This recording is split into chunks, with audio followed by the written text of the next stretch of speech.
আজ আমি করব মুরগির লাল ঝোল। তার জন্য প্রথমে চিকেনগুলো ভালো করে ধুয়ে নুন, হলুদ, একটু গুঁড়ো লঙ্কা মাখিয়ে রেখেছিলাম 15 মিনিট মতো। তারপরে সেটাকে আমি আগে একটু ভেজে নেব। তো দেখো, চিকেনটা ভাজতে ভাজতেই আমার মোটামুটি 60% মতো সেদ্ধ হয়ে গেছে। তো বাকি 40%-এর মধ্যে 30% আমি করবো কষতে কষতে সেদ্ধ, বাকি 10% করবো জলের। তো চলো চিকেনটাকে এবার তুলে নিই। তো আলুতেও আমি হলুদ লঙ্কা গুঁড়ো দিয়ে দিয়েছি। এবার একটু পরিমাণ মতো নুন দিয়ে দেবো। নুন দিয়ে আলুগুলোকে ভেজে নেব। দেখো, আলুগুলো আমি লাল লাল করে ভেজে নিচ্ছি। একদম লাল লাল করে ভাজা হওয়ার পরে আমি তুলে নেব।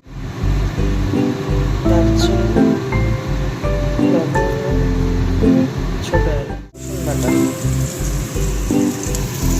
রসুনটা একটু ভাজা ভাজা হলে দেবো পেঁয়াজ কুচি, দেবো একটু অল্প করে চিনি যাতে মাংসের রঙটা অনেক ভালো আসে, আর দেবো দুটো মিডিয়াম সাইজের টমেটো কুচি, একটু নুন দেব। এবার দিলাম পরিমাণ মতো আদা। এবার দিয়ে দেবো কিছু গুঁড়ো মশলা, যেরকম হলুদ গুঁড়ো, লঙ্কা গুঁড়ো। ব্যাস, আজকে আর কিছু দেবো না, কারণ আজকে আমি খুব পাতলা করে ঝোল করছি, মুরগি লাল ঝোল পাতলা করে। তো সেই জন্য আজকে আর মশলা কিছু দেবো না। নামানোর আগে একটু গরম মশলা দেবো।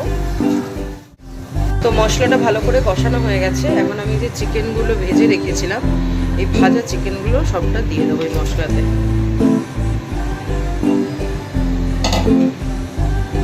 মোটামুটি মিনিট 15 আমি মশলাটাকে ভালো করে কষিয়েছি।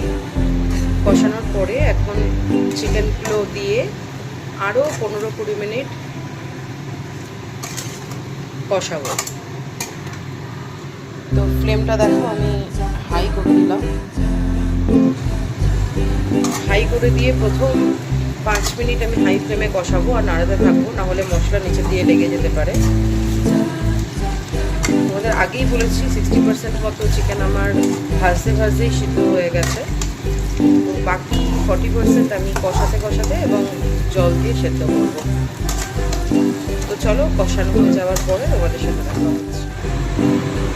তো চলো, মাংস আমাদের কষানো হয়ে গেছে। এবার পরিমাণ মতো গরম জল দিয়ে দিই। তো চলো, আমাদের ঝোল ফুটে গেছে, মাংস সেদ্ধ হয়ে গেছে। এবার ভেজে রাখা আলুগুলো একে একে দিয়ে দেবো।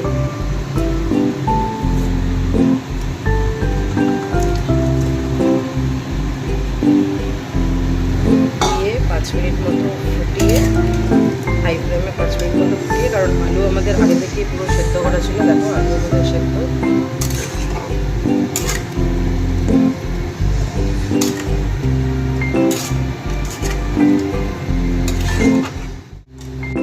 এই হচ্ছে ফাইনাল লুক চিকেনের লাল ঝোল।